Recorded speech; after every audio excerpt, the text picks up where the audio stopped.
Alors, je vous propose aujourd'hui, pour nos émissions d'été, deux entretiens inédits. L'un avec Jacques Lambert pour son ouvrage L'antisémitisme dans le monde des arts et de la culture 1900-1945 aux éditions de Paris Max Chaleil. Et puis, d'autre part, l'ouvrage d'Éric Valin, auteur de Tuer l'Union européenne pour sauver l'Europe aux éditions Éric Valin.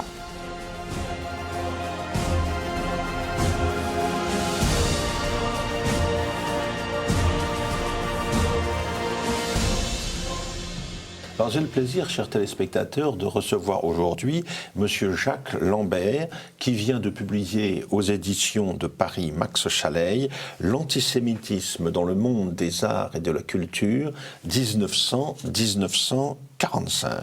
Alors, Jacques Lambert, quelques mots pour le présenter, est un journaliste de formation et qui s'est intéressé à l'histoire de la peinture au XXe siècle. Il a réalisé notamment une biographie du peintre Kissling, et c'est à partir de ce cas précis qu'il s'est intéressé à l'antisémitisme bien particulier qui concerne le monde de la peinture, des arts et de la culture durant cette période 1900-1945. Alors, je crois, Jacques Lambert, que étant enfant dans les années 30, vous avez été directement confronté à l'antisémitisme à Paris. C'est exact. Ça s'est passé en 1942, donc pendant l'occupation allemande. J'avais 6 ans à cette époque-là. Et je veux dire que ça a été peut-être, et même certainement, ma première expérience face à l'antisémitisme, dont j'ai pris conscience un petit peu plus tard. Nous habitions près de la porte de Bagnolet. Ma maman, au printemps, m'emmenait prendre l'air un petit peu donc à l'extérieur. Elle m'emmenait souvent jusqu'à la porte des Lilas. Nous marchions de la porte de Bagnolet à la porte des Lilas, et en passant devant une caserne dont les portes étaient ouvertes, j'ai vu des groupes d'hommes, de femmes, d'enfants peut-être aussi, il y en avait bien 200 ou 300, qui étaient assis en tailleur sur le pavé. Donc ça m'a un petit peu étonné. J'ai demandé à ma mère qu'est-ce que faisaient ces gens-là assis. Elle m'a dit ce sont des Juifs. Et je lui dis, mais qu'est-ce que c'est que des Juifs? Elle me dit, ce sont des gens qui n'ont pas fait de mal, mais qui sont considérés comme des ennemis par les Allemands. Alors je savais que nous étions occupés par des Allemands et que les Allemands, c'était nos ennemis. Alors elle me dit, ce sont des gens qui n'ont pas fait de mal, mais pour les Allemands, ce sont des ennemis et ils les tiennent prisonniers.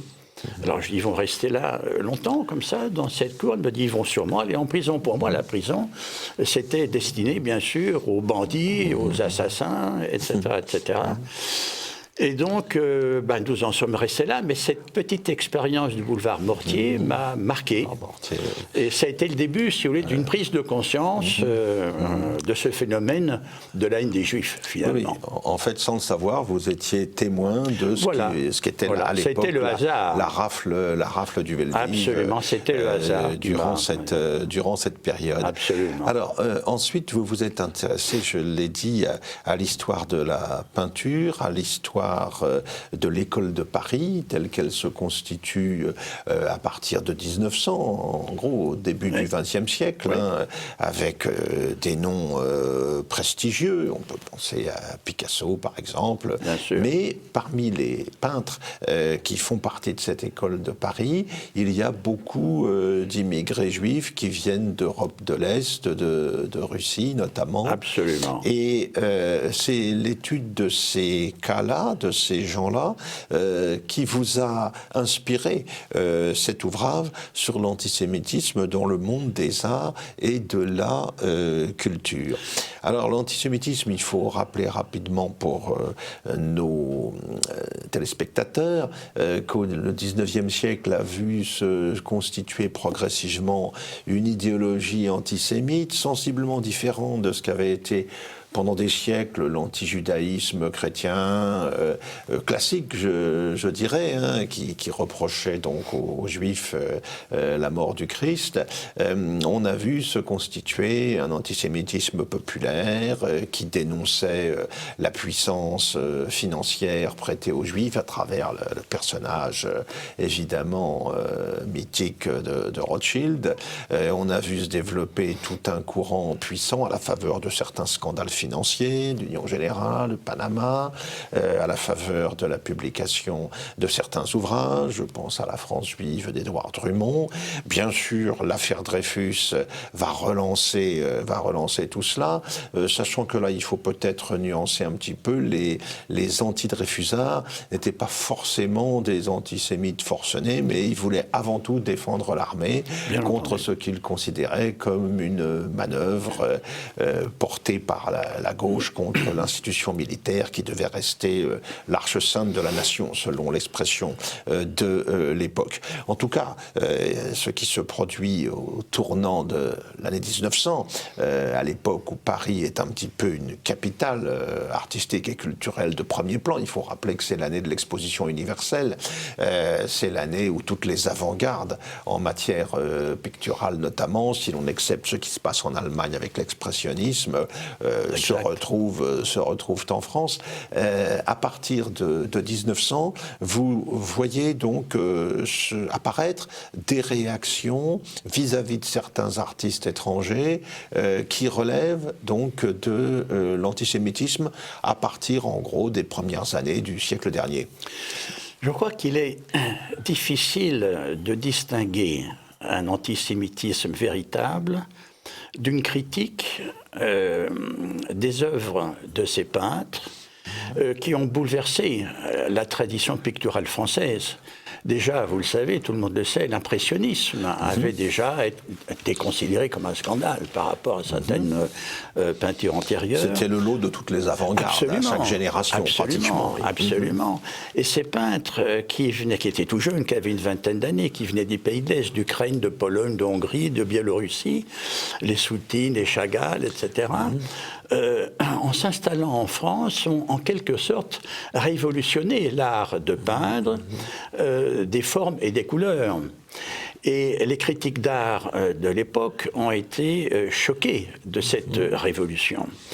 Alors, dans leur esprit, ils avaient peut-être raison de critiquer quelque chose de tout à fait nouveau, auquel ils n'étaient pas habitués, et en même temps, ils ont été obligés de faire le rapprochement avec l'origine de ces peintres. La plupart des peintres de l'école de Paris étaient juifs. La plupart.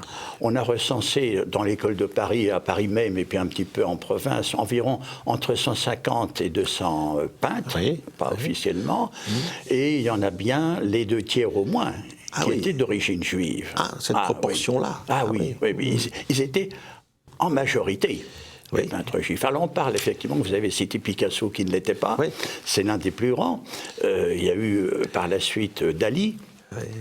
Mais la plupart de ces peintres qui sont devenus très connus par la suite, les Chagall, les Soutine, les Modigliani, les Marcoussis, quelques femmes, Alice Alika, etc., étaient tous juifs. Et ils ont souffert de cet antisémitisme auquel ils n'étaient peut-être pas très préparés, même s'ils en avaient souffert dans leur pays d'origine, parce qu'ils étaient venus à Paris, parce que Paris était la ville des libertés.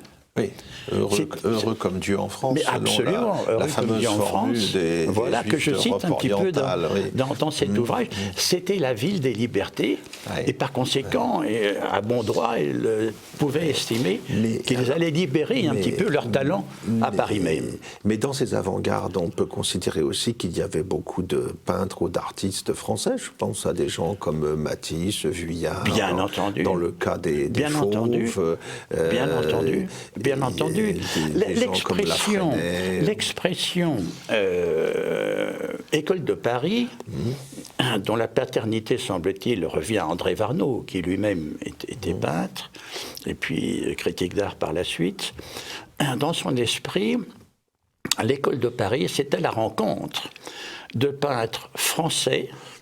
Alors, c'était Utrillo, Oui. Des Matisse, Derain, Vlaminck, beaucoup d'autres, et de peintres étrangers. Et de peintres étrangers. Aussi bien Picasso que Soutine, que Modigliani, que tous ceux qui sont venus à Paris pour essayer de s'épanouir dans leur création artistique. Donc, dans l'esprit de Warnaud, l'école de Paris, c'est une rencontre d'artistes.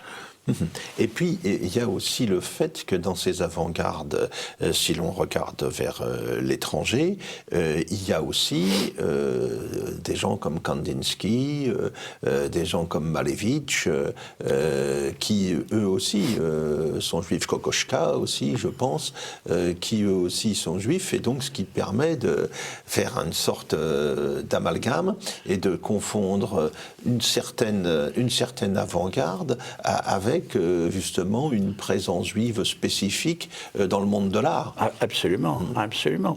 Je cite dans cet ouvrage certaines critiques de critiques d'art professionnels, d'historiens d'art professionnels, qui sont extrêmement violentes. Extrêmement violentes. On parle de hordes de rats qui déferlent de Montmartre sur Montparnasse. Enfin, ça ne relève plus tout à fait du jugement artistique et esthétique. C'est plutôt du jugement polémique, xénophobe. Voilà. Et là, on le sent assez nettement.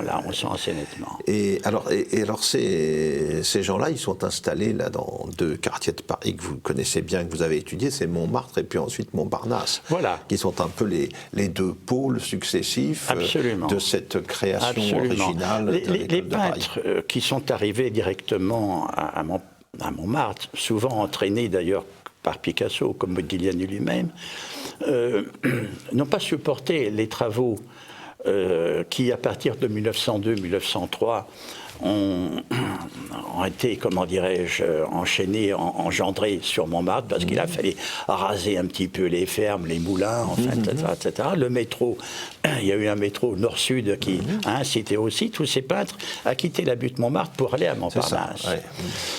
Et certains autres sont allés directement à Montparnasse, à la Ruche, qui est une sorte d'excroissance de Montparnasse. C'est un peu éloigné du centre de Montparnasse. Enfin, ça en fait partie de loin.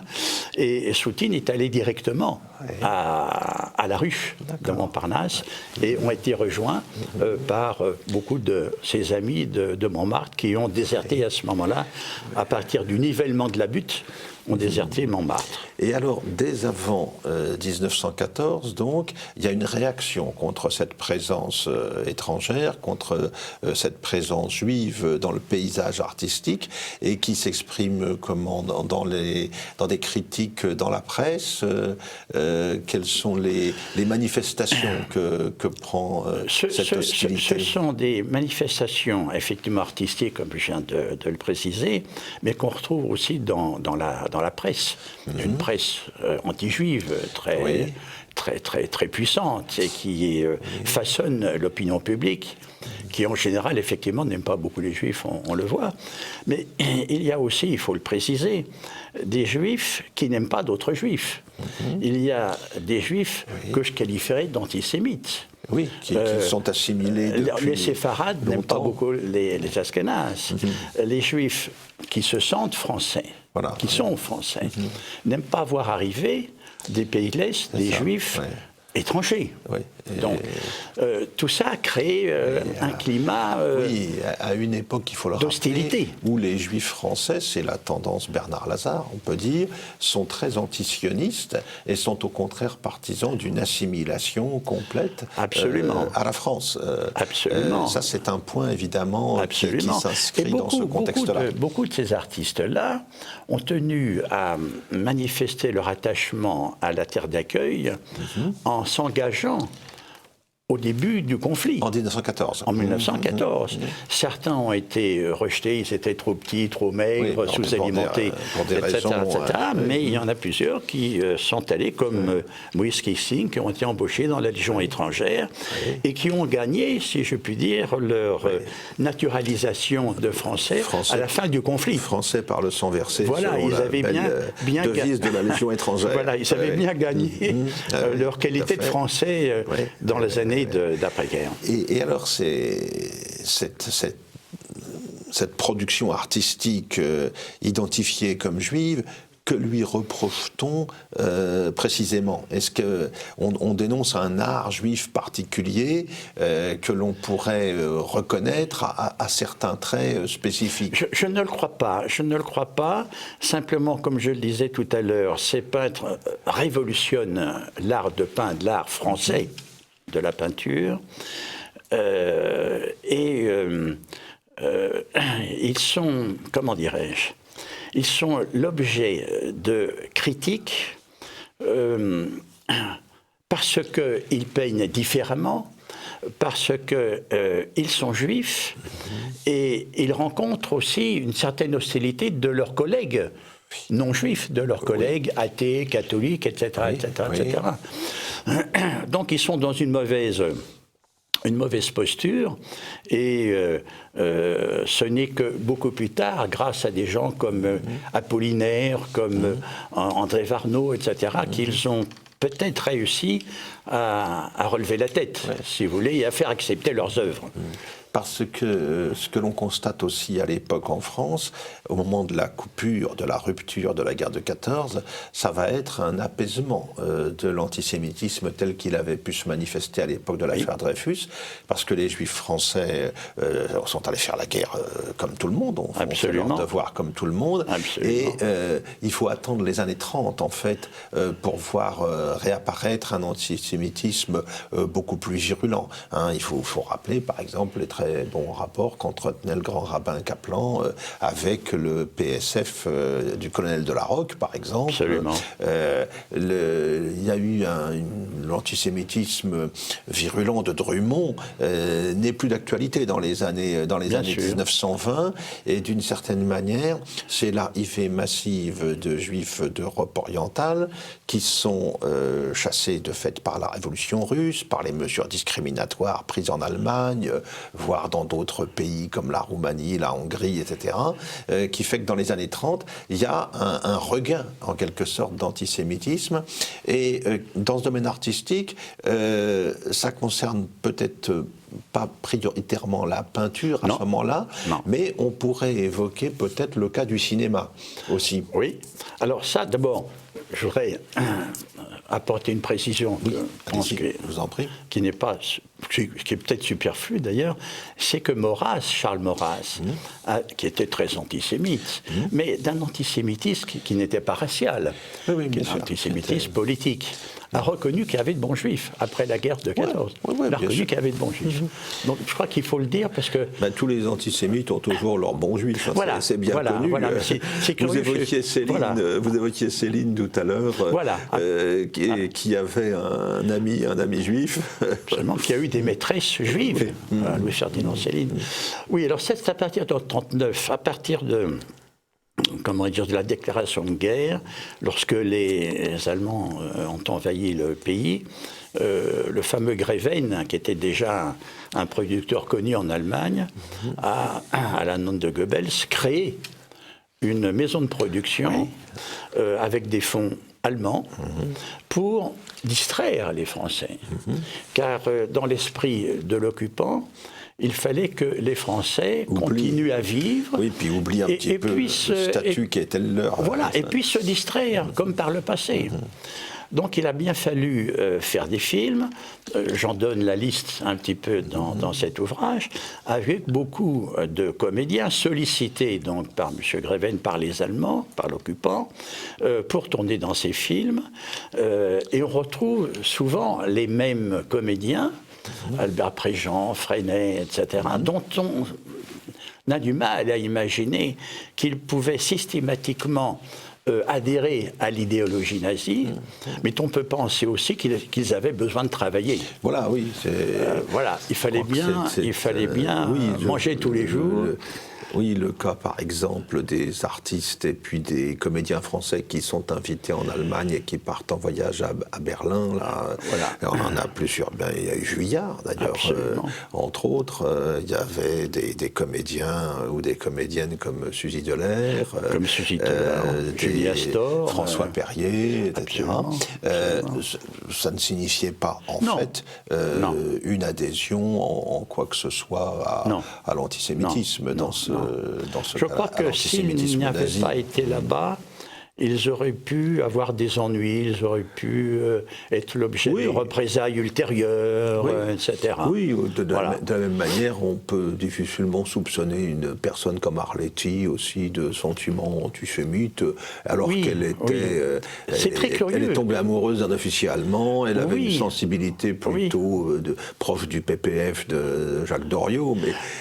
Elle était quand même la grande amie de Céline, elle était la grande amie qui était antisémite, mais elle était aussi, je l'ai découvert un peu tardivement, la grande amie de Jean Paul aussi, qui lui était certes l'ami de Céline aussi, mais qui ne voulait pas se tremper dans ces antagonismes, dans ces hostilités, ça, il ne voulait pas s'occuper de ça. Elle était l'ami des deux. Pour nos téléspectateurs, vous pouvez peut-être présenter Jean Paul, à qui vous avez consacré une biographie. En quelques mots. Oui. Parce que c'est un personnage qui est évidemment un petit peu oublié, aujourd'hui du grand public en tout cas. Écoutez, c'est un peintre que l'on qualifie aujourd'hui d'expressionniste, considère l'expressionnisme comme un art de la torture, de la souffrance, un homme qui a beaucoup souffert, même s'il ne l'a pas dit, puisqu'il a perdu au cours de la guerre de 14 une jambe, on lui a coupé la jambe, etc. Ça a été pour lui certainement un événement très douloureux, et je pense d'ailleurs que s'il n'avait pas été mutilé, peut-être ne serait-il pas devenu un peintre, peintre accompli. Je veux dire, ça l'a poussé à s'épanouir dans un art. Il avait quelque chose d'exceptionnel à exprimer. Voilà. Oui. Donc c'est un peintre montmartrois, fils d'un père qu'on ne connaît pas très bien, on ne sait pas très bien qui il était, peut-être maçon, un peu musicien, un père qui n'était pas inconnu, mais enfin qui s'est effacé rapidement, et d'une mère qui était femme de ménage.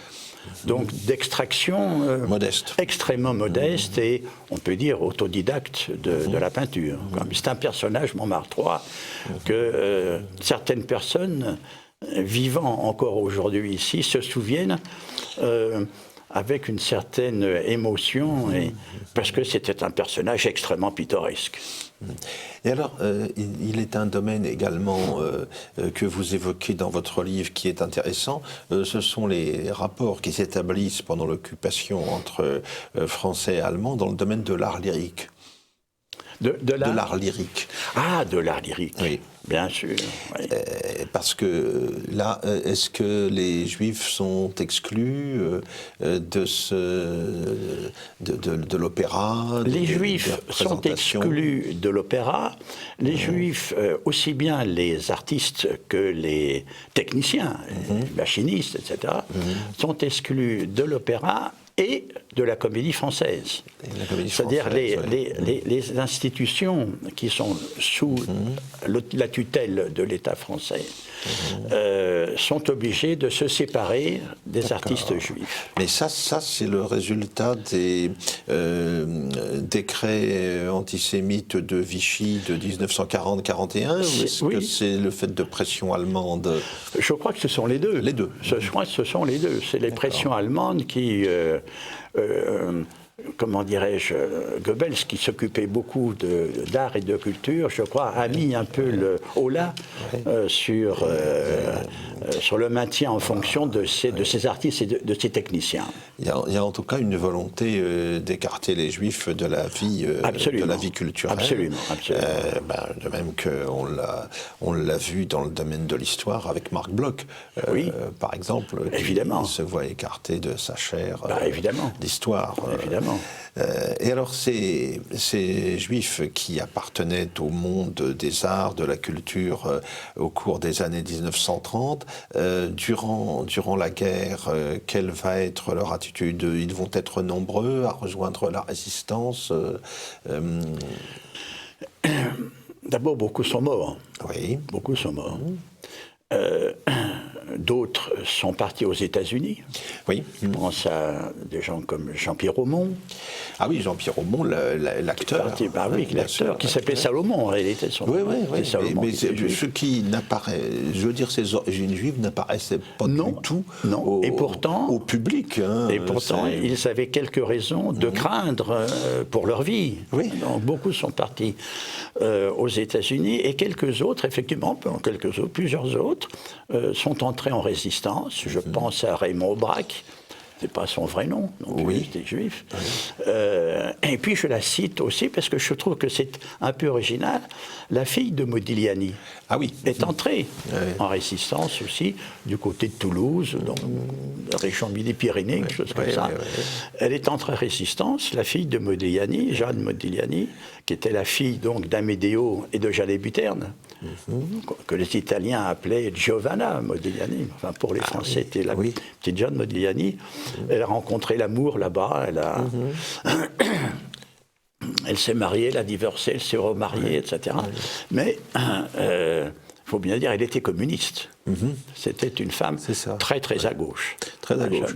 Et ce milieu artistique et littéraire juif des années 30, il est lui aussi marqué très à gauche, ou est-ce que ça n'est pas absolument évident? L'expérience et l'étude montrent que beaucoup d'artistes sont plus à gauche qu'à droite, faut bien dire.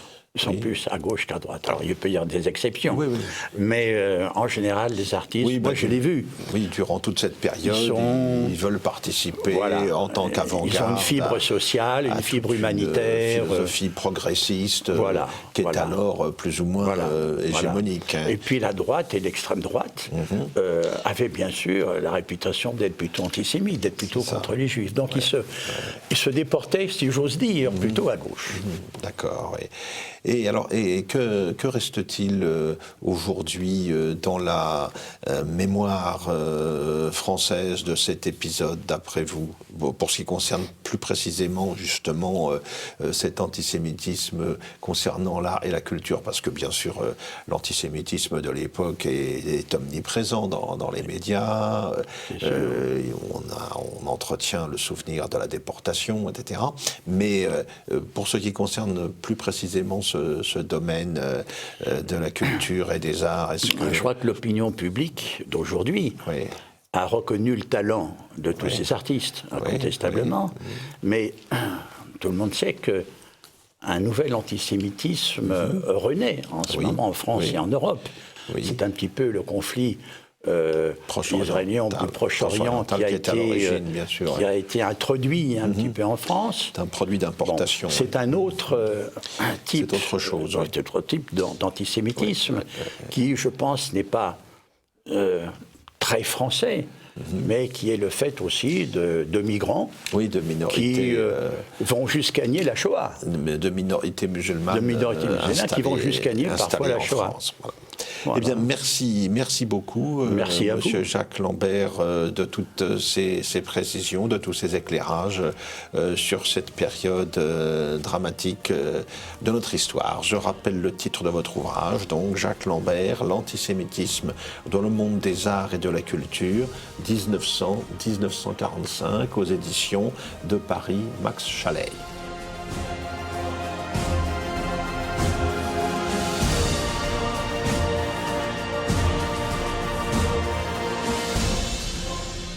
J'ai le plaisir de recevoir Éric Valin, qui vient de publier un ouvrage assez explosif, « Tuer l'Union européenne pour sauver l'Europe ». Alors c'est un ouvrage qui est en fait auto-édité, que l'on peut se procurer auprès de l'auteur. Je vais donner l'adresse correspondante, donc Éric Valin Édition, les 7 Chênes, 341 impasse du Val-Miellé, 76 110 Écrainville. Je répète, Éric Valin Édition, les 7 Chênes, 341 impasse du Val-Miellé, 76 110 Écrainville. Alors cet auteur qui nous vient du Pays de Caux, j'ai l'honneur de le connaître depuis un certain temps, puisque nous avons été collègues comme enseignants dans une école supérieure de commerce pendant pas mal d'années, école où j'enseignais moi-même l'histoire, et où l'ami Éric Valin enseignait l'intelligence économique. Il est par ailleurs spécialiste de géopolitique et je crois aussi colonel de réserve, issu de la coloniale, n'est-ce pas? La coloniale, il faut se méfier de ces voyous, mais enfin, c'est un bon camarade quand même. Alors, Éric Valin, Tuer l'Union européenne pour sauver l'Europe, c'est un titre qui claque comme une rafale de mitrailleuse. Et dans quelles conditions est-ce que vous avez décidé de vous lancer dans ce pamphlet dévastateur pour l'Europe de Bruxelles? Alors, d'abord, merci de m'accueillir. Merci Philippe pour toutes les bonnes choses que tu as dites sur moi. Et l'explication de la sortie de ce livre, elle est très simple, c'est qu'il y a eu un coup de colère devant et de saturation devant les inepties que l'on entendait dans le cadre de la préparation des élections européennes. Et donc, un petit peu avant, je me suis dit, ça suffit, j'ai un point de vue là-dessus, je vais l'exprimer. Et donc, en l'espace d'une quinzaine de jours, je me suis mis devant l'ordinateur et j'ai sorti ces 140 pages où le titre que j'ai choisi est en même temps un programme et dit bien le contenu du livre. Il n'y a pas d'erreur sur la formule et l'objectif. Sachant que justement l'Europe en question dont je rêve, que je souhaiterais voir plutôt que cette Union européenne qui n'est pas l'Europe, c'est une Europe qui va de l'Atlantique à l'Oural, bien évidemment. Oh, on pourrait même aller jusqu'à la Sibérie, oui, jusqu'à Kamchatka. Ça fait partie des pièces, rapportées à partir de l'Oural. C'est ça. Et alors, cette Europe à laquelle vous rêvez, cher ami, vous la définissez dans votre ouvrage. Hein. Vous expliquez quelles sont les conditions qu'il convient de réunir pour bâtir une construction qui soit viable et qui soit enracinée dans la réalité. Voilà. Alors, la première des définitions que l'on a à faire de l'Europe, finalement, va concerner l'espace géographique et l'espace culturel qui s'y trouve inséré. Donc, pour moi, c'est très simple. C'est au nord de la Méditerranée et de la mer Noire. D'accord ? Ça élimine certaines choses et on prolonge la ligne comme ça à l'est et au maximum, effectivement. Pourquoi ? Parce que dans cet espace, en fait, il y a une culture commune qui est un des fondements de la chrétienté, de l'Europe, qui est la chrétienté, sachant que les orthodoxes sont quand même des gens de culture chrétienne à la base et avec lesquels on peut parler, on peut se comprendre. Quand on écoute de la musique russe, quand on lit les auteurs russes les plus connus, bien évidemment, on s'y retrouve, on est chez nous. Il y a des nuances et heureusement, justement, c'est ce qui fait la richesse de l'Europe au sens très large. Ce sont toutes ces nuances, mais il y a un fond commun qui justifie que l'on ait un avenir commun. Et là, j'accuse formellement, et le mot accuser, c'est celui que je prends parce qu'il n'y en a pas d'autres, mais j'irai plus loin si possible, les politiques qui étaient en responsabilité à la chute du mur de la honte en 89 et la chute de l'Union soviétique qui a suivi, d'avoir aligné leur politique sur les desiderata des États-Unis au lieu d'avoir une politique d'ouverture qui aurait pu, sous une forme politique à réinventer, mais bon, pourquoi pas, on est chargé d'être intelligent quand on est responsable, faire en sorte que l'on arrive à lier cet avenir européen de l'Atlantique à l'Oural, sachant que en plus de cette communauté de culture à la base, il y a aussi des intérêts géopolitiques, puisque la Russie, comme l'Europe occidentale, a les mêmes problèmes assez sud et en interne, quoique Poutine résout ça beaucoup mieux que nous. Et par ailleurs, il y a une complémentarité des deux partie de cette Europe, cette grande Europe, qui est un certain savoir-faire technologique que nous avons à l'Ouest pour l'instant. Je dis bien un avantage parce que la Russie actuelle remonte très vite la pente. Et je vais revenir dessus sur un point de détail, si vous voulez, après pour illustrer. Et le deuxième aspect d'intérêt géopolitique, c'est tout l'arrière-pays russe qui est très riche en minerais et d'énergie et autres, et qui fait que là, on aurait eu une Europe avec tous les moyens souhaitables, d'une part, disponibles, d'autre part, et une taille au niveau des espaces continentaux de la mondialisation actuelle qui sont de l'ordre du milliard d'habitants. Puisque maintenant, finalement, il y aurait cette grande Europe autour du milliard d'habitants, la Chine, bien évidemment, l'Inde, l'Amérique du Nord serait un petit peu en retrait d'ailleurs, et donc on aurait la dimension la pointure de la concurrence, le format nécessaire à l'heure actuelle. Dans le nouvel ordre du monde. Tout ça en respectant bien évidemment, sous une forme plutôt fédérale que confédérale, les spécificités culturelles, historiques et autres des composantes de cette Europe. Et alors il y a un point également que l'on pourrait rappeler quant à l'origine. Vous avez parlé à juste raison des fondamentaux chrétiens de cet espace européen, en repartant plus loin en arrière même au niveau multimillénaire. On se retrouve aussi dans cet espace de culture indo-européenne sur le plan linguistique et puis également à travers un certain nombre de représentations, de mythes, de structures fondatrices des mentalités qui tout cela ayant été mis en lumière au cours des dernières décennies. Alors cette Europe qui pourrait être et qui correspondrait effectivement à une réalité et aux espérances de bon nombre d'Européens d'aujourd'hui, elle a été, il faut bien le dire, complètement subvertie par la réalité de l'Union européenne que nous connaissons, l'Europe de Bruxelles pour résumer, mais c'est une histoire assez ancienne déjà, puisque à partir de 1945, on a vu se mettre en place une certaine construction européenne, mais dont les initiateurs n'étaient pas véritablement au service de la cause européenne que vous avez décrite en amont. Effectivement, de la même façon que j'ai été anticommuniste primaire, secondaire et supérieur, je suis vous aussi il y avait un virus comme ça, j'ai été dans la plus grande ville communiste de France dans ma jeunesse, où les maires communistes, Le Havre, pour ne pas la citer. Avec une influence communiste, et je sais ce que c'est qu'une dictature, un désir intellectuel et autres. Je l'ai vécu de l'intérieur, et heureusement que l'ensemble français n'était pas que communiste. C'est ce qui permet de s'oxygéner par ailleurs. Et donc pour les États-Unis, la même chose. Il y a un empire beaucoup plus subtil, bien évidemment, et ce qui fait son efficacité. Et tout à l'heure, quand vous avez dit qu'elle avait été subvertie, je crois, quelque chose comme ça, dès la naissance, cette Union européenne, je suis beaucoup plus dur, puisque je dis qu'elle est congénitalement défectueuse. C'est-à-dire qu'elle est incurable dans la forme actuelle. Voilà. Et alors évidemment, son vice de forme, il est double, enfin il est multiple. Et dans le multiple, le premier aspect, c'est d'abord qu'elle a été faite dans l'intérêt des États-Unis, qui souhaitaient une construction européenne assez forte pour les aider, mais pas trop forte pour ne pas les gêner. Une marche avancée en Europe, un Rhineland, pour parler en termes géopolitiques en Europe, face à la puissance soviétique, sortie renforcée de la guerre. Voilà. Et les États-Unis ont bien montré par une petite phrase où étaient leurs intérêts, c'est qu'à partir de Pearl Harbor, ils ont dit Hitler first, c'est-à-dire Hitler d'abord. C'était bien dans une logique d'intérêt calculée par rapport à des urgences et à leurs intérêts. Et puis bien évidemment après, la CIA a fait ce qu'il fallait pour donner quelques subsides aux pères fondateurs en la matière.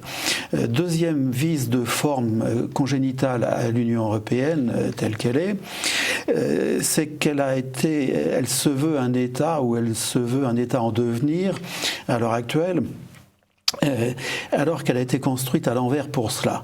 C'est-à-dire que dans la logique de l'histoire, on construit d'abord un État, ça prend du temps, c'est pas forcément doux. L'État-nation français s'est constitué à partir de la famille des Parisis, le domaine royal d'Île-de-France qui s'est étendu, et quelquefois certains sont devenus français en ayant été un peu cabossés, ça faut le reconnaître. Mais c'est la logique de l'État-nation. Un petit mot pour nos amis bretons. Par exemple, mais il y en a eu d'autres. Et donc, à partir du moment où l'État est créé, et ça c'est toute la logique qu'on voit apparaître à la Renaissance, entre autres avec un auteur que j'apprécie beaucoup qui est Bodin, que l'on connaît mal en France, on connaît beaucoup plus Machiavel qui lui était inférieur à mon avis. Toute cette logique de construction de l'État était dans la chronologie avant la création d'une économie, d'une logique économique. C'est-à-dire que l'économie était au service de l'État et d'une ambition politique. C'est le mercantilisme. Et puis, cette Europe, en fait, elle est en train de créer une structure politique qui va arriver comme une superstructure pour valider un marché. C'est-à-dire que l'Union européenne, en fait, c'était au départ un marché commun. Les plus âgés d'entre nous, ceux qui connaissent l'histoire le savent. Et donc, en fait, la structure politique n'est là que pour valider une logique de marché et non pas du tout mettre en place un État-puissance. Un État-puissant animé d'une volonté de puissance et d'existence, voilà. tout simplement. C'est pour ça que cette absence de volonté, d'origine d'abord, de construction ensuite, d'absence de volonté de puissance parce qu'elle se veut pour la paix, etc., et tous les renoncements qui vont derrière, eh bien l'Europe pour moi elle est congénitalement fichue et elle devrait disparaître. Et puis elle est contre-productive par rapport à ce que sont les intérêts véritables des Européens. Tout à fait. Alors c'est contre-productif pour plusieurs raisons. D'abord parce que l'Europe dans son volet technocratique se construit pour elle-même. C'est-à-dire que ce sont les eurocrates, les technocrates qui font l'Europe pour eux. Donc ça n'a rien à voir avec une volonté parasitaire qui n'émane pas d'une volonté politique issue des peuples. Et d'intérêt collectif, etc. C'est l'intérêt d'une caste. Deuxième raison pour laquelle elle ne peut pas accéder à la puissance, c'est que nous avons des intérêts divergents. La vision des Portugais et des Finlandais ne sont pas comparables, etc. Et puis nous avons des histoires qui sont, je dirais, malmenées. C'est-à-dire que dans la logique, l'Europe devrait profiter de la richesse et des opportunités de chacun de ces éléments de façon à avoir une projection à caractère tentaculaire. L'Empire anglais, l'Empire français, les relations scandinaves, voilà, pour l'Amérique du Sud également. Et donc, au lieu de profiter de ces potentiels, l'Europe se construit en annihilant, en détruisant les États nationaux pour transférer les pouvoirs au lieu de les démultiplier. Voilà pourquoi l'Europe, encore une fois, doit être détruite. Je reprends une formule célèbre, Carthago, etc. C'est-à-dire, quelle est la formule institutionnelle qui aujourd'hui vous paraîtrait la plus pertinente pour construire cette Europe virtuelle à laquelle nous pensons? Alors, pour aller très vite, un système confédéral, et je dirais que pour être concret, l'exemple suisse de la Confédération helvétique est ce qui conviendrait le mieux. Parce que là, il y a des diversités de langues, des diversités de, je ne veux pas dire de territoire, parce que du point de vue économique, je dirais que la Suisse est à peu près homogène. Mais je dirais que là, entre les langues, les territoires par canton et autres, il y a un respect des uns et des autres, il y a une liberté locale qui n'empêche pas que les gens soient unis, et donc je pense que c'est le modèle à suivre, ou au moins dont on doit s'inspirer pour faire cette grande Europe. Et une Europe qui serait ainsi compatible avec une forme de démocratie tout à fait acceptable. C'était un petit peu l'idée que présentait notre regretté ami Yvan Blot quand il évoquait justement le cas de la Suisse, de la démocratie référendaire.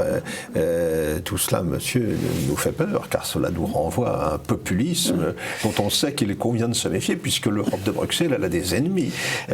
Oui, les ennemis, finalement, si elle en tient compte, qui lui feront du bien. C'est ça le problème, d'ailleurs, c'est la capacité de récupération de l'Europe dans sa construction. Puisque finalement, un des grands constructeurs de l'Europe, comme je l'expose dans le livre, c'est Trump. Donald Trump, par ses foucades et autres, nous apprend à nous débrouiller, et donc est un agent indirect de construction de l'Europe. Oui, le Brexit, il la même peut faciliter les prises de conscience nécessaires. Et donc on en rajoute un peu à l'occasion de ces crises ou autres qui font que, mais on va toujours plus loin dans l'erreur en fait. On creuse un sillon qui est mauvais. Mais ça ne veut pas dire qu'on apprend et qu'on améliore. Alors en ce qui concerne la démocratie, directe bien évidemment c'est beaucoup mieux. Bon, on voit déjà au niveau français combien et comment le système est dévoyé, encore avec l'histoire de la privatisation des aéroports de Paris. Là encore, ça ressemble à une vaste mascarade. La démocratie, et c'est aussi une plutocratie d'une certaine façon, avec M. Macron, qui, à propos du financement des partis, où il n'a pas tenu les promesses de façon à phagocyter les uns et les autres. Et puis, en matière de démocratie, M. Macron coche toutes les cases de critiques que pouvait faire Charles Maurras, je suis maurassien à l'heure actuelle, sur la démagogie, la plutocratie et tout ça. En la matière, donc démocratie, je suis désolé, elle est purement factuelle, c'est un mouchoir qu'on agite devant les gens. Oui, mais le modèle européen auquel vous pensez permettrait peut-être de réconcilier justement la démocratie avec un projet impérial européen. L'Union européenne, pour une fois, était un peu plus démocrate que d'habitude en refusant les listes transnationales proposées par Emmanuel Macron. Déjà, on est resté dans le local, même si le local avait pour dimension 60 millions d'habitants pour nous. Effectivement, mais plus on descend, mieux c'est. C'est sûr, dans la matière. Alors là aussi, il faut hiérarchiser, c'est un peu comme les poupées russes, l'aspect gigogne des choses. Certains sujets doivent être de l'ordre de la démocratie directe, immédiate, de proximité, et puis d'autres. Mais on ne peut pas dire à l'heure actuelle que nos dirigeants soient représentatifs de la population. Et le populisme qu'ils critiquent, c'est ni plus autre chose ni moins que la réaction qu'il mérite, dans la mesure où un populiste à l'heure actuelle, c'est quelqu'un qui s'occupe du peuple parce que justement les dirigeants ne le font pas. Donc il ne faut pas inverser les valeurs, les populistes ce sont les gens bien. On gouverne contre le peuple et contre ses intérêts, contre ses intérêts à long terme. Alors dans ce contexte-là, quelle est votre lecture de ce que pouvaient être les positions du général de Gaulle par rapport à l'Europe? Parce que c'est un débat qui est un peu récurrent aujourd'hui. À l'époque, le gaullisme, l'anti-gaullisme, quelque part, entraînait un certain flou à ce sujet. Aujourd'hui, avec le recul dont nous disposons, comment voyez-vous les choses? Alors, pour tout vous dire, j'ai pris du temps avant d'être gaulliste pour une raison, c'est que il y a toujours, je dirais, une erreur quelque part. Il y a toujours une exception à la règle. Donc le général de Gaulle a fait beaucoup de bonnes choses. L'exception à la règle, c'est le traitement de l'affaire algérienne. Surtout dans la suite après 62, en la matière. Donc voilà, pour le reste, j'adhère à ce qu'il avait mis en avant, à ce qu'il avait proposé, et toutes les réticences qu'il avait eues à l'adhésion des Britanniques à l'Europe, ce qui a été largement justifié après. Bon, vous savez, il les avait pratiqués pendant 4 ans de très près. Il avait retenu le mot de Churchill, on choisira toujours le large. Et il avait aussi, sur cette construction, une idée intéressante qui était en fait une Europe des nations, bien évidemment. Et là, j'y adhère totalement, c'est ce que je dis là. Et à tel point, et on voit bien combien il avait raison, c'est qu'à partir du moment où il a donné sa démission après le référendum d'avril 69, le centriste intérimaire Poher, qui était à sa place le temps d'une nouvelle élection, celle qui a eu Pompidou, le centriste a signé des tas d'accords, de traités, de conventions que le général de Gaulle avait mis sous le coude parce qu'il considérait que ça n'était pas dans l'intérêt de l'Europe et de la France. Donc il a profité de cet intérim pour tout à fait intéressant ce que vous nous rappelez là. Donc globalement, de Gaulle plutôt pour et dans cette idée-là. De transition entre le départ de Gaulle et l'élection de Pompidou, il y a un certain nombre de décisions qui ont été prises en matière de politique européenne qui remettaient d'adhésion à des traités, des conventions, tout à fait. La politique du général de Gaulle. D'accord. Et alors, ce qui prouve l'honnêteté de la construction également. Ça aussi, la construction de l'Union européenne est un peu vicieuse quand même. On en a vu les effets aussi à l'occasion du référendum constitutionnel de 2005, rejeté par les électeurs, mais que l'on fait passer en douce dans la foulée. Comme disait un stalinien pur jus, quand le peuple vote mal, on change le peuple. Voilà, et bien voilà, ces grands démocrates nous ont donné une leçon de marxisme et alors, stalinien. Disait-on aussi sur la permanence dans la classe politique dirigeante, dans l'oligarchie dirigeante, des positions pro-bruxelloises ou attachées à l'Europe de Bruxelles, puisque Sarkozy, au bout du compte, ne tient pas compte du refus qui s'est exprimé dans les urnes.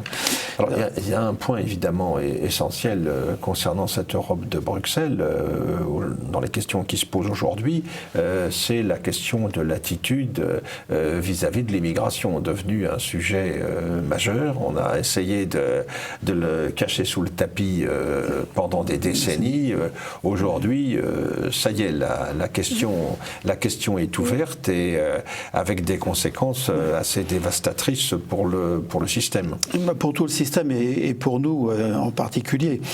Au niveau de chacun d'entre nous, parce que quand on nous dit à l'heure actuelle qu'il n'y a pas d'entretien des routes, qu'il faut rouler à 80 au lieu de 90, sur le fait du prince parfaitement jacobin et autres, et bien tout simplement c'est parce que les départements sont chargés du financement, de la prise en charge des mineurs isolés. Et comme nous vivons dans le même département, vous et moi, Philippe, eh bien il faut savoir que c'est une charge de l'ordre de 90 millions pour notre département chaque année, et que quand on donne 90 millions par an pour des mineurs isolés, on ne peut pas les mettre dans l'entretien des routes, la sécurité, etc. Une nuit d'hôtel pour un mineur isolé dans un hôtel du Havre, que je connais bien, c'est 90 € la nuit. D'accord. Bon, à partir de là, on comprend qu'il y a des gilets jaunes qui ne reçoivent rien. Évidemment. Cet aspect immigration m'amène aussi à une autre chose que je voulais vous dire, c'est l'aspect souveraineté. Est-ce qu'on a le droit de rester nous-mêmes? Est-ce qu'on peut décider de qui on veut être et rester entre nous au niveau de la culture et autres? Parce que l'argument des eurocrates, c'est de dire qu'en construisant l'Europe, nous allons maintenir la souveraineté française, que c'est le moyen d'avoir le plus de souveraineté dans ce monde global et globalisant. Parce que des moyens économiques plus importants. Moyens économiques pour la recherche, le développement, etc. et autres. Eh bien, on a un exemple qui date d'hier, tout simplement, avec l'ouverture du Salon du Bourget et la présentation de la maquette du futur avion de combat qui sera construit principalement par les Allemands et les Français, auxquels se sont adjoints les Espagnols. C'est le projet SCAF, qui veut dire Système de combat aérien futur. Et ce qui pêche à l'heure actuelle, ce qui empêche d'aller au bout de la logique du projet qui est déjà mis en route, bien évidemment, eh bien, c'est de savoir comment on va avoir le droit d'exporter ces avions au niveau français. Pourquoi serons-nous gênés? Bien, tout simplement parce que les Allemands mettent des clauses de conditionnalité à l'exportation de la part de leur matériel pour des raisons d'éthique, de droit international, etc. Donc c'est vraiment pas la souveraineté, puisqu'on fait ça avec les Allemands, et on est bridé par les Allemands pour des questions de droit d'exportation de matériel de guerre, exactement comme on l'est à l'heure actuelle par les États-Unis, qui ont des pièces et logiciels dans les Rafales. Donc je ne vois pas l'intérêt de construire l'Union européenne si c'est pour changer de contrainte, qu'elle soit états-unienne ou allemande. Pour moi, une contrainte reste une contrainte. Et le traité d'Aix-la-Chapelle, qui a été signé au début de l'année, est encore une imposture, est une infamie dont M. Macron est assez fervent, puisque quelques jours à la suite de ça, il y avait en plus le traité de Marrakech. Si vous voulez parler de la responsabilité de M. Macron, on pourrait parler de celle qu'il a quand il était ministre à Bercy et qui a débouché sur la problématique Renault-Nissan, dont il est largement, je dirais, un élément contributif, on va dire ça comme ça, en la matière. Donc non, on peut déjà ouvrir le procès de M. Macron, qui se dit patriote européen alors qu'il est élu par des Français, donc qu'il soit patriote français dans le cadre de l'Europe, je le comprendrais. Je rappelle encore qu'il a eu un prédécesseur dans le genre pour qui ça s'est mal terminé, c'est Valéry Giscard d'Estaing, qui, à peine élu, a trouvé que la France était trop petite pour ses ambitions. Il sortait de Bercy, il est arrivé à l'Élysée, c'était un très grand patriote européen, on l'a remercié en 81. Donc je dis à qui le tour, rendez-vous dans 3 ans. Alors cette cette Europe, est-ce que vous voyez, je l'ai dit tout à l'heure, vous avez aussi une formation militaire, c'est une partie de vos activités. Exact. Est-ce que vous voyez la perspective d'une éventuelle union dans ce domaine? En quelques mots, car nous arrivons à la fin de notre... Alors, en quelques mots, moi, j'ai assisté récemment à un colloque sur l'Europe de la défense qui était organisé par un lobby pro-européen et qui a présenté que les choses en matière de défense étaient très avancées. À la limite, on pourrait presque dire que le moteur de la construction de l'Union européenne à l'heure actuelle se fait autour de la défense. Alors, évidemment, avec des disparités de budget, bien évidemment, de capacité, et c'est là où finalement le départ des Britanniques est un problème, parce que c'était une puissance nucléaire avec laquelle nous étions, bien entendu, à partir de Saint-Malo pour construire une défense commune et être un peu en avance, en fer de lance de cette défense européenne. Alors après, bien évidemment, ça n'a échappé à personne, ou je le rappelle pour ceux qui ne sauraient pas, il y a quand même cette revendication sous-jacente des Allemands, nos grands amis bien évidemment, qui voudraient que la France laisse son siège au Conseil de sécurité au profit de l'Europe plutôt que la France. Le nucléaire, on l'a fait pour nous ou pour les autres. Donc, autant l'Europe de la défense se fait d'abord par le biais de l'OTAN, parce qu'il a normalisé le fonctionnement, l'opérabilité et toutes ces choses-là au niveau des armées françaises, espagnoles, britanniques, tout ce qu'on veut, etc. Cette normalité est acquise. Elle fait avancer les choses, mais reste à savoir pour quel usage et dans quelle marge de souveraineté des uns et des autres. Eh bien, merci Éric Vallin pour toutes ces perspectives tout à fait stimulantes concernant l'Union européenne. Je rappelle le titre de votre ouvrage, « Tuer l'Union européenne pour sauver l'Europe », que vous pouvez vous procurer auprès des éditions Éric Vallin, les 7 chaînes, 141 impasse du Val à Miellé, 76 110 Écrainville. Merci. C'est moi qui vous remercie.